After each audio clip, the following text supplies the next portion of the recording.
하나님 말씀은 민수기 12장 1절부터 3절까지 읽습니다.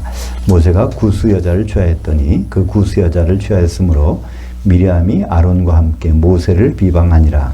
그들이 이르되 여호와께서 모세와만 말씀하셨느냐 우리와도 말씀하지 아니하셨느냐 하매 여호와께서 이 말을 들으셨더라.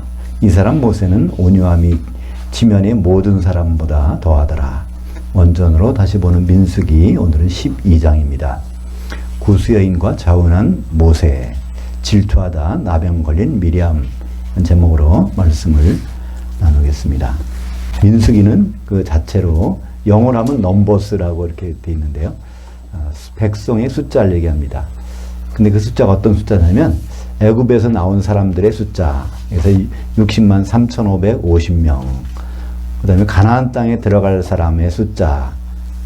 거기는 물론 이제 60만 여 명 이렇게 되긴 되는데 나온 사람 중에서는 2명밖에 없다는 거예요. 그래서 이 민수기를 통해서 우리는 영의 구원과 혼의 구원의 모형을 볼 수 있습니다. 영의 구원은 거듭나는 것이죠. 홍해라는 걸 건너서 애굽이라는 세상에서 광야로 나온 사람들. 근데 그게 목적지는 거기가 아니죠. 우리가 구원받았다, 영이 이제 영으로 거듭났다 이런 것은 목적지가 아닙니다. 거기 끝나면 안 되는 것이죠. 그 사람들이 가는 목적지가 있었죠. 예, 가나안 땅이 목적지입니다. 왜 가나안 땅이 목적지입니까?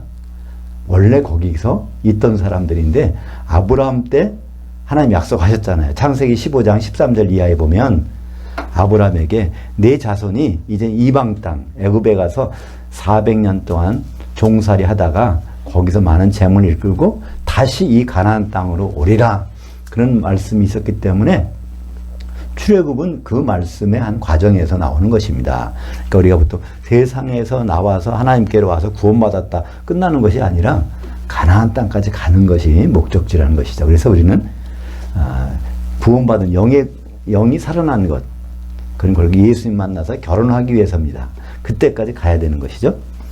이 내용이 이제 민수기라고 볼 수 있는데 민수기의 핵심적인 부분은 뭐가 나오죠? 다른 데보다 특별한 것은 반석을 치니까 뭐가 나오는 거예요? 생수가 나오는 장면이 나옵니다. 그죠? 근데 그것을 고린도전서에서 뭐라고 그러죠? 10장 4절인가요?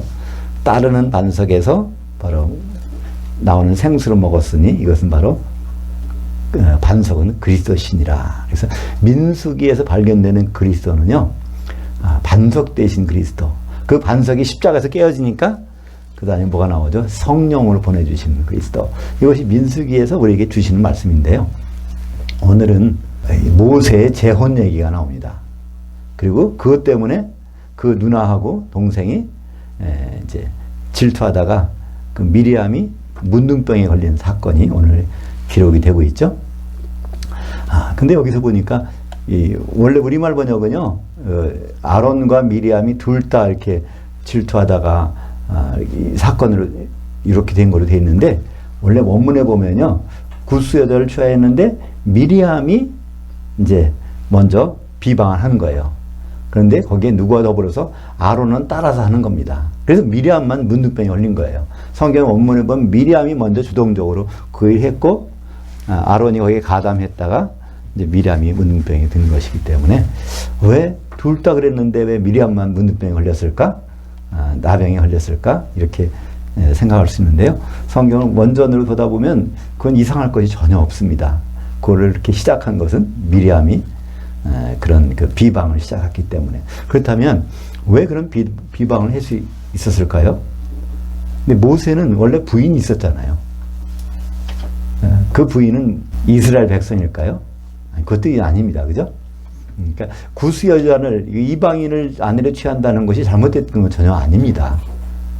근데 성경에 보면은요, 누구누구와는 결혼하지 말라고 한 게 있어요. 그런 가나안 땅에 가서는 그 사람들, 그 여자하고 결혼하지 말라. 왜냐하면 그렇게 결혼하다 보면 그 우상을 숭배할 수 있으니까 그렇게 하지 말라는 것이었지, 이방인과 결혼하지 말라는 뜻은 아니었습니다. 근데 모세의 첫째 부인은 어떤 사람이었죠? 출애굽기 4장 24절에 보면 제가 한번 출애굽기 4장 24절부터 26절까지 읽겠습니다.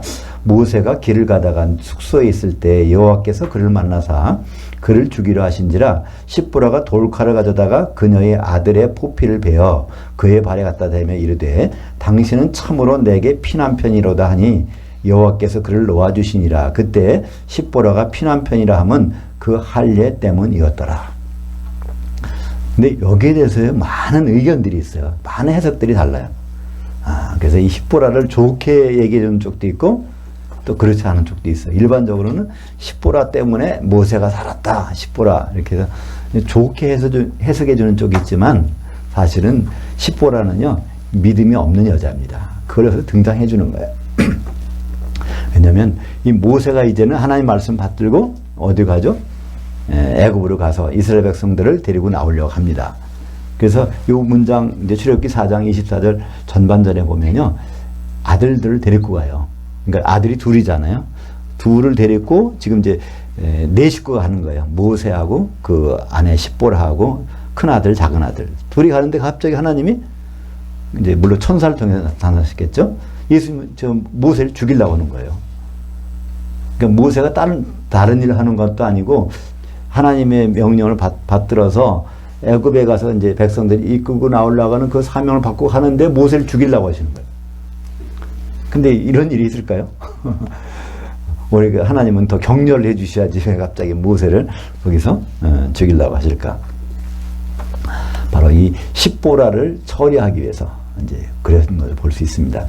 왜냐하면요, 이 십보라는 금방 알아들었어요. 모세를 죽이려고 그러니까 이 십보라는 자기가 한 경력이 있단 말이야. 여기를 보면은 십보라는 그 아들 하나, 그러니까 막내 아들을 이렇게 할례를 행해가지고 이제 그 앞에다가 이렇게 내놓는 장면이 나오는데요. 그렇다는 얘기는요, 큰 아들은 할례를 했다는 얘기예요. 그러니까 이제 결혼해가지고 큰 아들이 나니까 그때는 엉격결에 이제 할례를 한 거예요. 모세가 이제 할례를 해야 된다. 근데 시간이 지나가지고 이제 둘째 아들이 낳았어요. 그때는 십보라가 반대, 이거 이상한 짓 하지 말자. 그래서 그거를 막은 것 같아요. 그걸 계속 막았는데 하나님은 할례를 안 한다는 백성에서 끊어진다고 그랬잖아요. 근데 이거를 그냥 그런 상태에서 지금 가고 있는 거예요. 그래서 거기서 이 모세를 하나님께서 이제 죽이려고 하시니까 십보라가 금방 바로 내가 얘 그 막내 아들을 내가 그 할례를 반대했기 때문에 이런 일이 벌어졌나 보다. 그래서 거기 보면요, 돌칼을 가져다가 그녀의 아들, 모세의 아들이 않고 그 여자의, 그러니까 십보라의 아들을 이렇게 할례를 했다는 얘기가 나오는 거예요. 그죠? 예. 보면 원문에 모세의 아들을 이렇게 돌칼로 해서 할례 준 게 아니라 바로 십보라의 아들을 돌칼로 이렇게 해서 갖다 대서 이제 피가 넘친 거죠. 던져버린다는 거죠. 그래서 너는 당신 내게 피난편이라는 것은 결국 나한테 이렇게 피를 흘리게 하는 남편이구나. 불평한 겁니다. 그래서 하여튼 이 할례가 되니까 하나님은 거기서 모세를 놓아주셨어요. 그래서 이제 애굽에 간 거예요. 근데 여기는 그 십보라하고 이 두 아들이 어떻게 됐다는 얘기는 없어요. 근데 모세가 혼자 갔다는 걸 알 수 있어요. 어떻게 알 수 있냐면요, 출애굽기 18장 2절에 보면 출애굽 사건이 일어난 다음에 광야에 나왔을 때 드디어 장인이 자기 딸하고 그 손자를 데리고 모세를 만나러 오는 걸 보면 바로 이것이 그들이 쫓겨갔건 그냥 가버렸건 도중에 하차한 걸 볼 수 있습니다. 출애굽기 18장 2절에 모세의 장인 이드로가 모세가 돌려보냈던 그의 아내 십보라와 그의 두 아들을 데리고 왔으니, 여기서 우리는 하나 생각해 볼 게 있어요. 이스라엘 백성들이 지금 출애굽을 했어요. 홍해를 건넜어. 그 모든 장면을 목격했어요. 근데 십보라는요, 홍해를 걷는 경험이 없어. 그죠? 이 두 아들도 마찬가지예요. 왜냐하면 도중에 그냥 다시 미디안 광야로 가버렸거든요. 그 출애굽 사건이 일어난 다음에 이 장이 들어보니까 드디어 이 모세란 그 사위가 많은 사람 데리고 왔다는 소문을 듣고 부랴부랴 자기 딸하고 손자 둘을 데리고 외손자 둘을 데리고 이제 모세를 찾아온 거예요. 그것이 바로 이제 출애굽기 18장 2절입니다. 그러니까 18장 2절에 보면 모세의 장이 이드로가 모세가 돌려보냈던, 이걸 보니까 결국은 이제 처음에 그 할례 사건이 있은 다음보다 아예 돌려보낸 것 같아요. 돌려보낸 어쨌든 간에. 그래서 사실 그때 모세 혼자 애굽 땅에 가서 이제 자기 아론이라는 형을 만나서 이 출애굽의 모든 것을 이끌어온 것을 볼 수 있습니다. 이런 상황에서 십보라가 그 다음에 어떻게 됐는지는 안 나옵니다. 이게 죽었는지 또 다른 데 시집 갔는지 뭐 그런 건 안 나와요. 근데 시간이 흘렀어요. 네, 시간이 흘러서 지금 이제 요 오늘 사건이 나오는 것입니다. 그렇게 보면 여기서 자기 부인 놔두고 모세가 어떤 여자한테 눈이 팔려가지고 그래서 이렇게 그런 불륜의 사건이 아니라는 거예요. 여기서 보면은. 만약에 불륜의 사건이라고 하면은 그 3절에 이 말이 기록되어 수 있습니까? 이 사람 모세는 온유함이 지면의 모든 사람보다 더하더라. 이 온유하다는 뜻은요, 야생마가 길들여졌다는 그런 뜻이거든요. 그러니까 모세가 온유한 것은 왜 온유할까요? 40년 동안 광야에서 하나님께 길들여진 사람이에요. 애굽의 왕자를 했을 때는요, 혈기가 충만해가지고 자기 힘으로 백성을 구원해 보려고 하다가 결국 살인죄가 들통날까봐 이제 도망가잖아요. 광야에서 40년 동안 할 수 있는 게 뭐겠습니까? 아주 이 사람은요, 말도 잘 못할 정도가 됐어요. 그렇잖아요. 자기 말을 안 해버렸어. 히브리 말을 광야에서는 쓸 데가 없잖아요. 그죠? 그래서 이 모세가 그러면 하나님 앞에 저를 보내시면 저는 말이 어눌한 사람입니다. 그랬더니 하나님 뭐라 그러죠? 네 형은 아직 거기서 살고 있으니까 히브리 말을 계속 했으니까 괜찮다는 거예요. 그래서 형을 통역으로 써가지고서 이제 모든 일을 하게 되는데 그 정도로 모세는 길들여진 사람이에요. 어떻게 할 수 없이 광야에서. 근데 모세는요, 처음부터 말을 못하는 게 아닙니다. 애굽의 문물을 말에 능하였더라 그렇게 나와요. 처음에는 그 사람을 하나님은 이렇게 40년을 다듬으신 거예요. 그 40년을 다듬어진 것을 성경에 뭐라고 그러죠? 온유라고 기록되어 있습니다. 온유한 자. 그러니까 마태복음 5장 5절에 보면 온유한 자는 복이 있나니 그들이 땅을 기업으로 받을 것이며. 그러니까 온유한 자는요, 하나님 말씀에 길들여진 자. 다른 말로 하면 뭐라고 할 수 있죠? 믿음이 있는 자예요. 믿음이라는 것은 무슨 뜻이라고 그랬죠? 설득당한 자. 하나님께 설득을 당하는 것이 믿음인데 온유한 자라는 건 하나님께 길들여진 거니까 그게 그거죠. 땅을 기업으로 주신다. 그 땅은 어떤 땅일까요? 바로 교회를 얘기합니다. 마태복음 5장에서 그 땅은요, 바로 이 교회를 얘기하죠. 그냥 기업으로 준다는 거, 하나님의 상속으로 주는 것은요, 없어지면 안 돼요. 이 세상은 나중에 없어져요. 바로 새하늘과 새 땅이 나타날 때 어린 양의 신부가 나오잖아요. 그게 교회의 완성이니까 바로 그 기업, 그것이 바로 땅이라는 걸 알 수 있습니다. 밟고 다니는 땅이 아니라 누구에게? 온유한 자들에게 주신다고 했으니까 하나님께 길들여진 자, 하나님 말씀에 길들여진 자가 바로 온유한 자인데 그거의 모형이 바로 이제 모세였습니다. 이 하나님께 길들여진 자가 지금 한 일이 구스 여인을 아내로 취한 거예요. 그럼 이게 나쁜 일, 잘못된 일이겠습니까? 자기 어떤 그 정욕적인 걸 못 참아서 그런 일을 했겠습니까? 그리고 또 뭐 이걸 차별하는 거는 아니지만 구스 여자는요, 지금 이티오피아예요. 거기 흑인이란 말이야, 그죠? 흑인 여자를 갑자기 취하는 거예요. 근데 이 여자는 어떤 여자일까요? 왜 흑인이 거기 와 있죠? 애굽에서 있을 때 거기 있으면 같이 따라 나온 사람들이에요. 그러니까 그들이 원한다면 너희들과 같이 있겠다면 받아들이라고 그랬거든요. 그래서 따라 나온 사람이기 때문에 그 구스 여인은 아프리카 여인이지만 이제 홍해를 건넌 경험이 있는 여자예요. 그죠? 이제 십보라는 홍해를 건넌 경험이 없었던 여자고, 왜냐면 미디안에서 오다가 중간에 가버렸으니까, 나중에 광야로 해서 만났으니까, 이걸 통해서 하나님은 어떤 것을 주시려고 한 것 같아요. 어떤 그 피부색이나 무슨 다른 거나 뭐 관계없이 하나님은 이런 결혼 관계, 그걸 보호해 줄 수 있는 그런 것을 모세를 통해서 일러주려고 하셨을 텐데, 이 아론과 미리암의 생각은 달랐던 것입니다. 이걸 보니까, 야, 드디어 모세제도 별게 아니구나. 자기 그거 못 다스려가지고 저런 거 보니까 우리하고 별반 일 없는 것 같고, 뭐 별반 차이가 없는 것 같구나. 그렇게 생각을 했다고밖에 볼 수 없는데요. 그 다음에 보면 알 수 있죠. 4절부터 8절까지 보면 하나님이 이 상황을 어떻게 생각하시는지를 여기서 알 수 있습니다. 4절부터 8절까지 한번 같이 보죠. 여호와께서 갑자기 모세와 아론과 미리암에게 이르시되 너희 세 사람은 회막으로 나오라 하시니 그 세 사람이 나아가매 여호와께서 구름 기둥 가운데로부터 강림하사 장막문에 서시고 아론과 미리암을 부르시는지라 그 두 사람이 나아가매 이르시되 내 말을 들으라.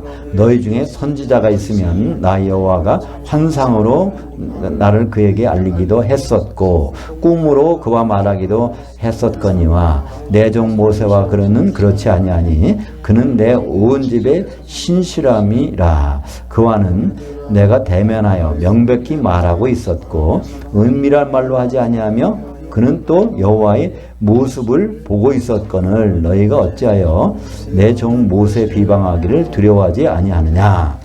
그래서 이제 모세가 누구라는 것을 아론과 미리암에게 설명을 해주십니다. 한마디로 하나님이 개입하신 거예요. 그 상황에서. 선지자에게는 그런 것도 보여줄 수 있다는 거예요. 지금 아론과 미리암이 그랬잖아요. 너만 그렇게 하나님과 그 대화를 하느냐? 우리도 하나님 말씀 듣고 한다는 거예요. 그러니까 여기서 하나님이 나타났고 그 말 듣고 말고 환상 보는 거 모세는 그 정도가 아니라 바로 모세는 내 모습을 보여주기까지 했다는 것입니다. 그리고 거기 쭉 보면요. 우리말은 다 현재형으로 번역되어 있어요. 현재형도 있고 뭐 미래형처럼 번역된 것도 있는데요. 네.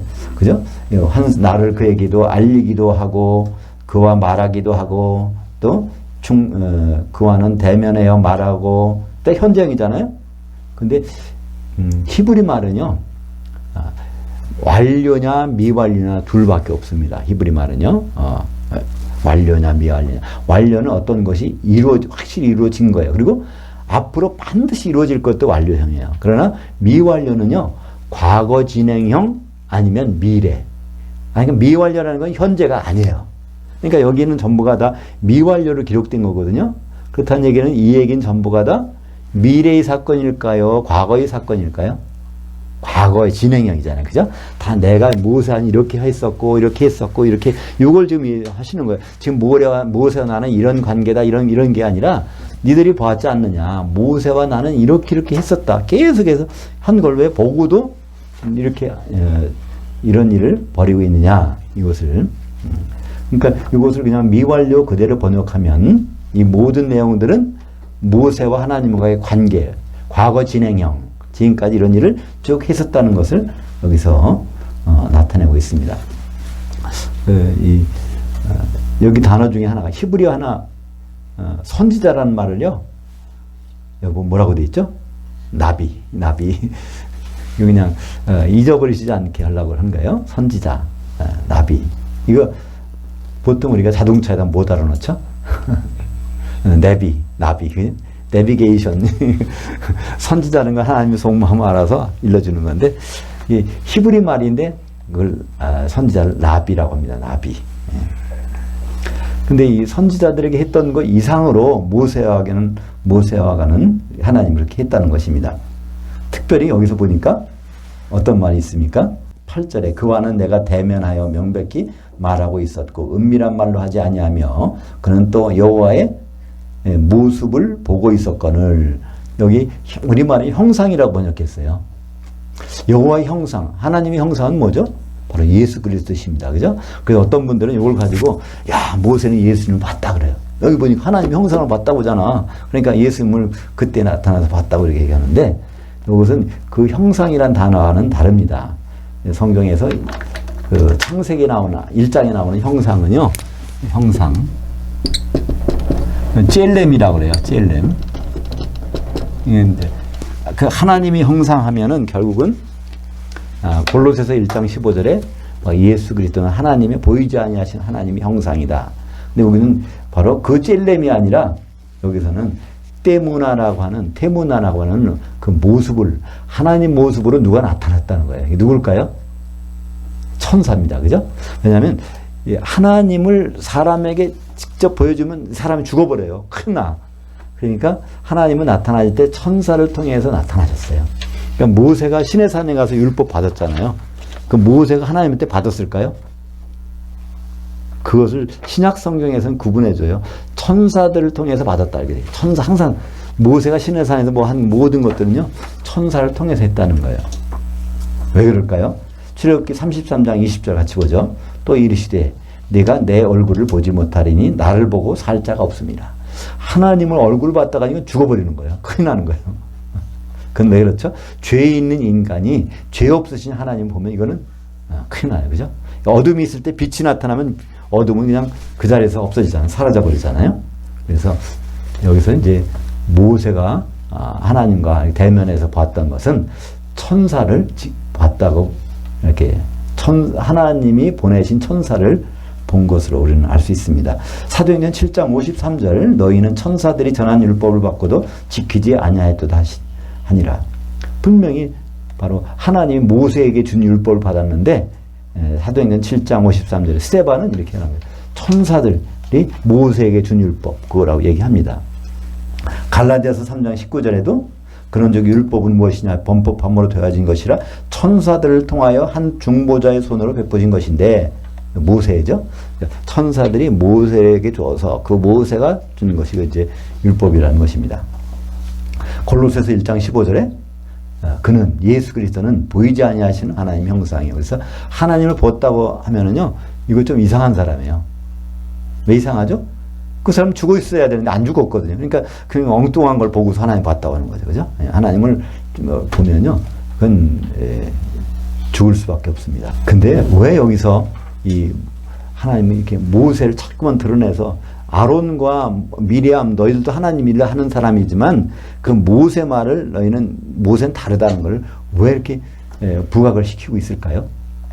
모세는 바로 여기서 어떤 면에서 예수님의 선지자로서의 모형입니다. 예수님은 선지자로 되시고 또 대제사장 되시고 그 다음에 왕으로 이제 오실 텐데 그 선지자로서의 그 모형이 예수님이기 때문에 예수님 말만 들어야지 딴 걸 같이 듣다 보면 안 된다는 거예요. 그죠? 그래서 그걸 아예 모세를 통해서 그것을 미리 말씀해 주시는 것입니다. 그러니까 예수님은 맨 먼저 하신 일을 오셔서 선지자의 사역을 하셨습니다. 신명기 18장 18절 같이 보죠. 내가 그들이 형제 중에서 너와 같은 선지자 하나를 그들을 위해서 일으키고 내 말을 그 입에 두리니 내가 그에게 명령하는 것을 그가 무리에게 다 말하리라. 그러니까 우리는 모세의 직책이 뭔지 알아. 그죠? 모세가 누굴까요? 딱 보면 하나님의 편에서 보면 선지자예요. 그죠? 선지자. 모세가 선지자입니다. 근데 이런 분이 와야 된다는 거예요. 바로 예수님이시죠. 그러니까 예수님은 이 사역을 얼마 동안 3년 반 동안 어디서? 갈릴리 지역에서. 그러니까 갈릴리 지역에서는 예수님은요 선지자 사역을 하셨어요. 요단강에서 기름 부음 그리스도가 되신 다음에 그 다음에 3년 반 선지자 사역을 하신 다음에 그게 끝나면 그 일은 더 안 하세요.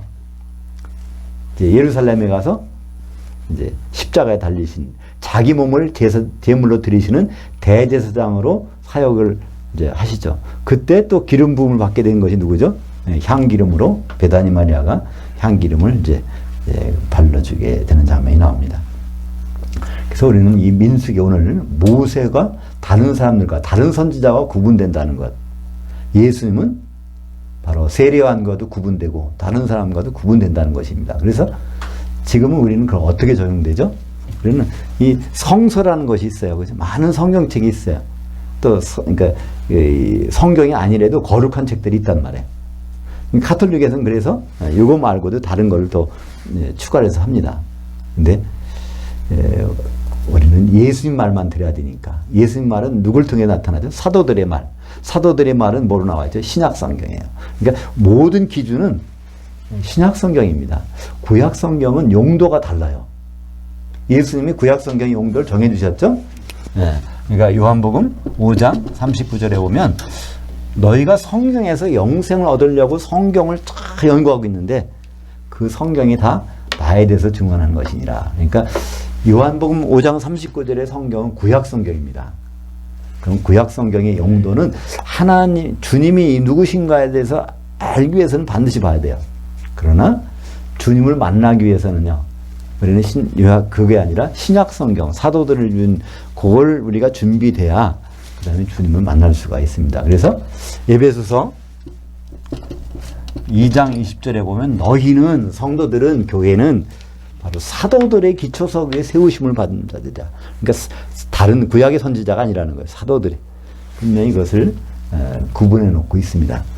근데 그걸 혼돈하게 되면 우리는 많은 구약에 있는 거 십계명도 지켜야 되고 이것도 해야 되고 할 것이 너무 많은 것 같아요. 그죠?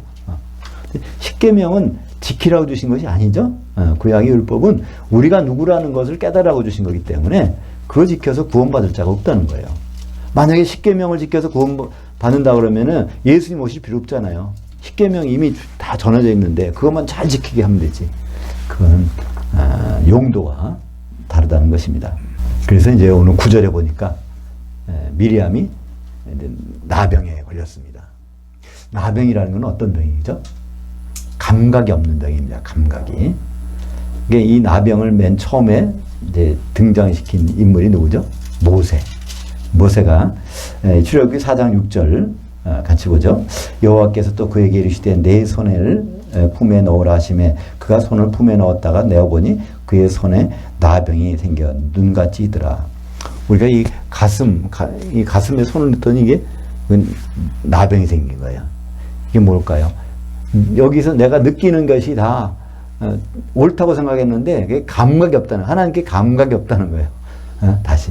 그러니까 우리는 하나님에 대해서 잘 안다고 생각하고 하나님 잘 느끼고 있다고 하지만요, 하나님 보시기엔 너무나 그렇지 못할 수도 있다는 거예요. 모세도 그래서 처음에 그러니까 출애굽의 사역을 하기 전에 그거부터 깨닫게 하셨잖아요. 지팡이, 모세는 그게 자기를 자기가 의지할 거로 알았어요. 모세. 근데 이걸 던져보라니까 뱀이 돼버리네. 그러니까 자기가 의지하겠던 거지 세상의 왕인 사탄이었다는 걸 깨달은 거예요. 다시 그걸 집으니까 이제 다시 지팡이가 되죠. 바로 자기가 믿고 있던 이 가슴도 이게 하나님께 대해서 감각이 충만한 자였더니 그게 아니라 나병이 된 거예요. 하나님의 느낌을 자기가 그대로 받지 못했다는 걸 알고 있죠. 그래서 다시 그것을 넣어서 나병을 없애주십니다. 오늘 미리암이 자기는 선지자라고 그래서 출애굽하면서 맨 먼저 찬양 부른 사람이 누구예요? 미리암이 찬양을 불렀잖아요. 그죠? 출애굽하면서 하나님 높이고 사랑해요. 그 미리암이 찬양도 유명한데 대단한 그런 줄 알았더니 미리암이 감각이 그렇지 않다는 거예요. 감각이 무뎌졌다는 거예요. 그래서 문둥병이 이제 바로 미리암 너는 감각이 있다고 생각하지만 그게 아니라고 아론이 기도를 합니다. 모세한테 내 주여 주님 주님 하면서 바로 우리가 잘못했으니까 이제 이렇게 썩고 하면 큰일 난다는 거예요. 모세에게 얘기했더니 모세가 어떻게 합니까? 13절에 여호와께 부르짖어 이르되 하나님이여 원하건대 그녀를 고쳐주옵소서. 자기 누나 좀 고쳐달라는 거예요. 여기에 부르짖는다는 단어가 나옵니다. 이걸 짜크라고 그래요. 우리 많이 머리 익숙하신 게 있죠? 너는 내게 부르짖으라 내가 내게 응답하겠고 내가 알지 못하는 크고 비밀한 일을 보이리라. 하나님은요 우리에게 부르짖으란 말을 한 번도 하신 적이 없어요. 인간은 부르짖어. 하나님은 부르짖으란 말은 안 해요. 예레미야서 33장 3절에요. 너는 내게 부르짖으라. 그건 우리말 번역이 부르짖으라고 해놓은 거예요. 그건 사실은 너는 나한테 좀 말해봐. 내가 다 알려줄 테니까. 왜 다른 사람한테 알아보려고 하는 거예요? 왜 세상 정세를 알아보려고 하는 거예요? 그렇게 말하는 겁니다. 그죠? 이 예레미야 시대 때 유다가 부패했잖아요. 하나님은 어떤 계획을 세워놨어요? 바벨론을 데려다가 얘를 다 포로로 끌고 갈 계획을 세워놓으셨어요. 근데 예레미야가 그렇게 예언했는데도 세상은 전혀 하나님 뜻대로 안 되는 것 같아. 그때 하나님은 너 왜 세상 눈치 보고 다녀? 그게 아니라 나한테만 말해봐. 그럼 내가 다 일러줄게. 그 뜻이거든요. 그때 너는 내게 좀 말해봐. 영어로 하면 내게 전화 한 통 넣어봐. 나한테. 내가 다 일러줄 테니까. 이게 콜이란 단어예요. 콜. 나에게 좀 나만 한번 불러봐. 내가 일러줄 테니까. 근데 왜 딴 사람한테 신경 쓰고 그래? 그런 뜻이거든요. 그러니까 하나님은 한 번도 부르짖으라는 말을 우리에게 명령한 적이 없습니다. 우리가 막 부르짖는 거예요. 왜냐하면 작으면 안 들으실까, 못 들으실 줄 알고. 여기도 마찬가지로 모세도요, 부르짖었어요. 부르짖어. 근데 이 부르짖었기 때문에 응답이 됐을까요? 아니요. 하나님이 하신 의도를 여기서 설명해 주십니다. 14절부터 마지막 절까지 같이 읽겠습니다. 여호와께서 모세에게 이르시되 그녀의 아버지가 그녀의 얼굴에 침을 뱉었을지라도 그녀가 이레 동안 부끄러워하지 않겠느냐? 그런즉 그녀를 진영 밖에 이레 동안 가두고 그 후에 들어오게 할지니라 하시니 이에 미리암이 진영 밖에 이레 동안 갇혀 있었고 백성은 그녀를 다시 들어오게 하실 때까지 행진하지 아니하다가 그 후에 백성이 하세롯을 떠나 바란 광야에 진을 치니라. 그러니까 문둥병이 걸리게 하는 이유를 설명해 주신 거예요. 그죠? 왜 그랬냐면은 모욕했다는 거예요. 그죠? 그래서 그는 누구를 모욕했을 경우에 그런 경우는 침을 뱉으라는 말이 있거든요. 신명기 25장 9절 보면요. 거기 이스라엘은 계대 혼인제자가 있습니다. 형이, 그러니까 유대인들은, 여자들은 항상 꿈이 있어. 내가 저 집에 시집 가서 유대인의 형통을 이어줘야 되겠다. 그거 안 되면 하나님께 내가 큰 잘못을 하는 것이다. 그래서 그런 생각을 가지고 결혼을 하거든요. 근데 결혼했는데 형이 일찍 죽어버렸어요. 애가 없이. 그러면요, 그 동생, 형수와 그 밑에를 뭐라 하죠? 시동생. 형수와 시동생이 해서 애를 낳아야 돼. 그러면 그 낳은 애는 누구예요? 형수예요, 형. 근데 그렇게 또 죽으면 마찬가지로 또 그렇게 계속 해야 돼. 이걸 계대 혼인제도라고 하는데, 근데 이거를 만약에 시동생이 나 형수하고 관계 갖기 싫어요. 그러면요, 이거 어떻게 하라고요? 갔다가, 그 얼굴에다가 침 뱉으라는 거예요. 신발을 벗기고 침을 뱉어서. 그 모욕, 그러니까 그거는 하나님이 원치 않은 일을 하나님의 일을 안 한다는 그 표시로 내는 거거든요. 그러니까 지금도 그러고 나서 이제 이래 동안 못 들어오게 하는 건데 이 미리암이 한 행동이 그렇다는 거예요. 이게 보통 그냥 질투한 시기심 질투 정도가 아니라 하나님의 일에 아주 모욕을 준 거예요. 하나님은 모세를 온유하다고 그랬고 그걸 글을 쓰시는데 이 사람들 보기에는 모세가 그렇지 않다는 거예요. 그 생각이 아주 다른 거 아닙니까? 그런 경우에 하나님이 니들이 감각이 없다는 거예요. 하나님에 대해 뜻을 모른다는 거예요. 우리가 가장 중요한 건 뭘까요? 하나님의 뜻을 우리가 깨닫는 거죠. 아는 거죠. 그죠? 하나님의 일을. 하나님의 뜻을 알아야 그 다음부터 우리는 그분의 일을 가담하든지 안 하든지 할 텐데 미리암과 아론은 그렇지 못했던 것을 볼 수 있습니다. 그래서 신명기 25장 9절 한번 같이 읽죠. 그 형제의 아내가 장로들 앞에서 그에게 나아가서 그의 발에서 신을 벗기고 그의 얼굴에 침을 뱉으며 이르기를 그 형제의 집을 세우기를 즐겨하지 아니하는 자에게 이같이 할 것이라 하고. 그러니까 우리는 이게 별게 아닌 것 같지만요. 유대인들에게는 이 사상이 철두철미해요. 그러니까 유다는 어떻게 했어요? 그 아들 셋이 있었는데 이 큰아들이 죽고 둘째 아들이 잘못해서 죽잖아요. 그랬더니 셋째 아들은 아예 결혼 안 시키려고 그래. 그래서 그 며느리를 멀리 보내잖아요. 그죠? 근데 결국 그런 일이 벌어지니까 이 다말의 생각은 아니거든.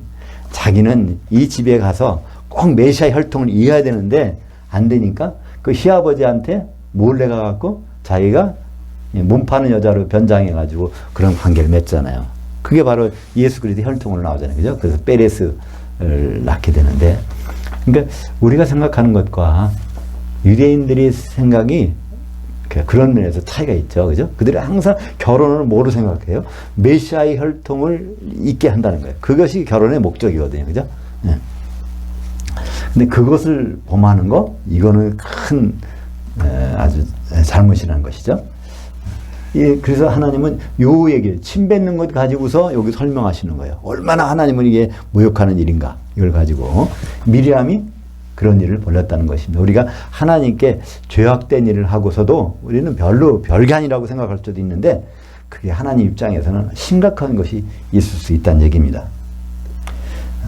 그래서 레위기 14장 8절에 보면 그런 일을 해서 된 다음에도 바로 들어오는 것이 아니라 1회 동안 7일 동안을 거기 격리했다가 이제 들어오게 되는 것을 볼 수 있습니다. 이게 교회도 이런 부분들이 있다는 거예요. 고린도 교회가 그런 일이 있었는데요. 고린도 교회에 성도들이 모여 있는데 그 중에 어떤 일이 벌어졌어요? 어떤 사람이 자기의 아버지의 아내와 같이 살림을 차린 거예요. 그러니까 그걸 뭐라고 그러나요? 첩이라고 그러나요? 근데 그걸 교회에서 그냥 내버려 둔다는 거예요. 그러니까 이 바울이, 그땐 자기는 바울은 에베소에 있었으니까, 고린도전서는요, 바울이 에베소에 있을 때 기록해서 보낸 편지잖아요. 좀 보이지 않는 멀리 있는 거예요. 거기 한 1000km 이상 떨어진 곳에. 거긴데, 너희들이 그런 일이 있으니, 참, 내가 영으로 함께 있어서 그 사람을 사탄에게 내줬다는 거예요. 왜냐하면 주 예수의 날에 구원을 받게 하기 위해서. 그대로 가다가는요, 주 예수의 날에 완전히 그러니까 그래서 일찍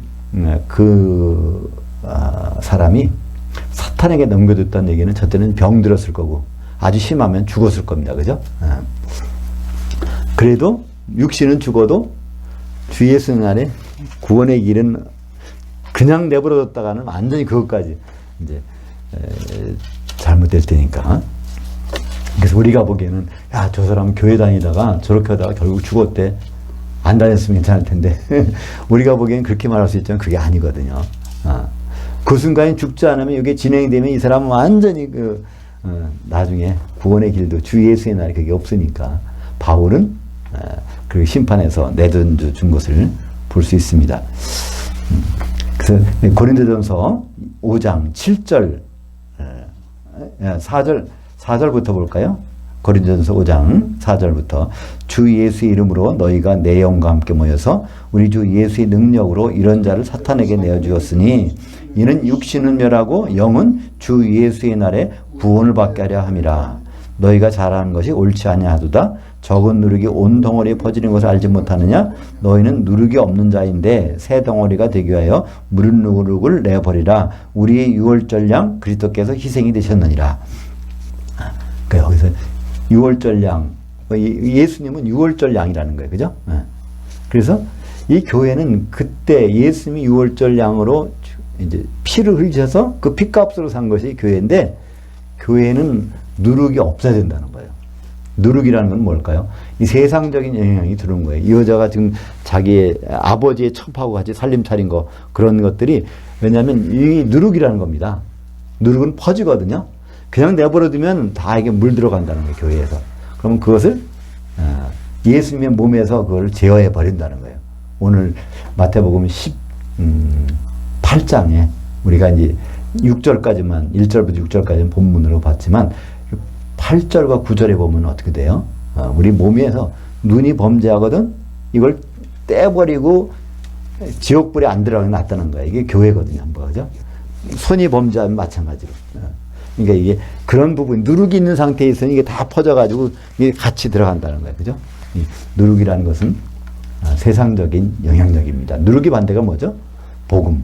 하늘에서 내려온 거는 세상적인 영향력이 하나도 없는 거잖아요. 근데 교회는 누룩이 없어야 된다는 거예요. 근데 교회가 시작될 때 누룩이 있을까요? 없을까요? 네, 시작할 때 반드시 있었어요. 오히려. 그게 어디 나오죠? 레위기 23장 16절과 17절 보겠습니다. 7안식 이튿날까지 합하여 50일을 계수하여 새 소재를 여호와께 드리되 너희의 처소에서 10분의 2 에바로 만든 떡 2개를 가져다 흔들지니 이는 고운 가루에 누룩을 넣어 구운 것이요. 하나님께 이 소재, 떡을 드릴 때는요, 누룩이 들어가면 안 돼요. 절대로 안 돼요. 근데 유일하게 한 번 허용된 적이 있어요. 오순절날 그때는 누룩이 들어가는 거예요. 오순절날에 어떤 사건이 벌어지죠? 성령의 기름이 내려서 교회가 시작될 때요. 그러니까 교회가 시작되는 순간에는 누룩이 들어있는 상태에서 시작된다는 거예요. 그러나 그것에 자꾸만 누룩은, 묵은 누룩을 잠깐 빼버리는.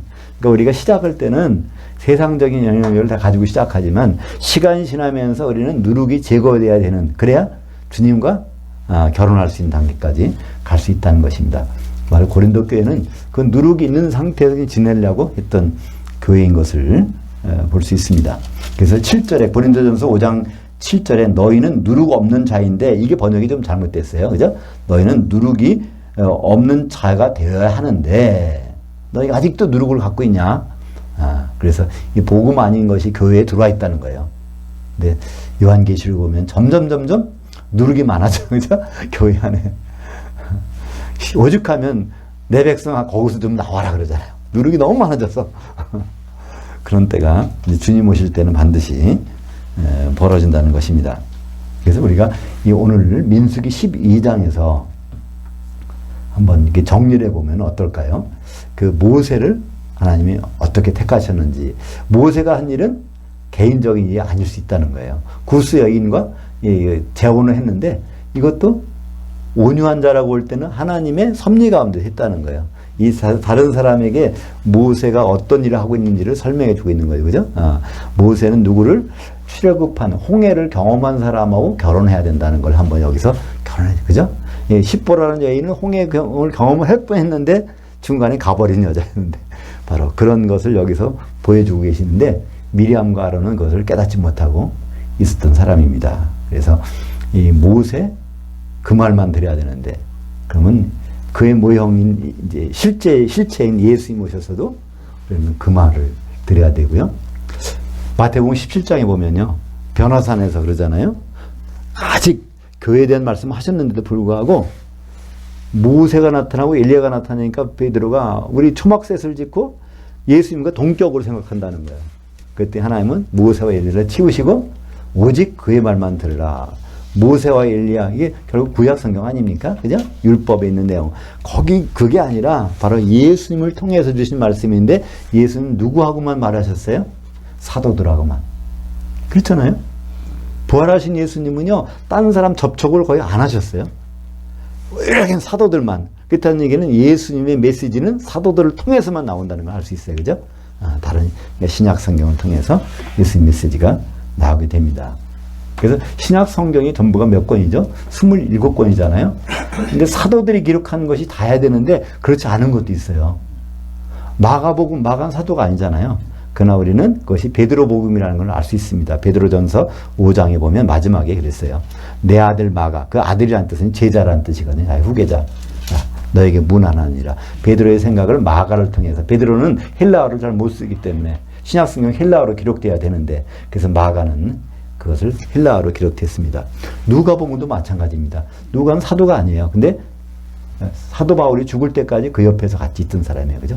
다 떠났지만 데마는 세상을 사랑해서 데살로니가로 갔고 또 그리스께는 갈라디아로 갔고 또 누구죠? 디도는 달마디아로 갔고 근데 누가만 나와 함께 있느니라. 끝까지 바울의 임종을 지켜보면서 이제 예루살렘에 가서 그 모든 내용을 살펴서 기록한 것이 누가복음이기 때문에 누가복음은 다른 말로는 바울의 복음이라고도 합니다.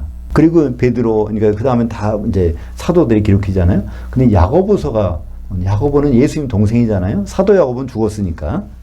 야고보는 사도가 아니에요. 그러나 예루살렘 교회 리더예요. 예루살렘 교회는 바울 빼놓고는 모든 사도가 거기 있었어요. 그 사도들의 모든 걸 종합한 것은 바로 예수님의 동생인 야고보란 말이에요.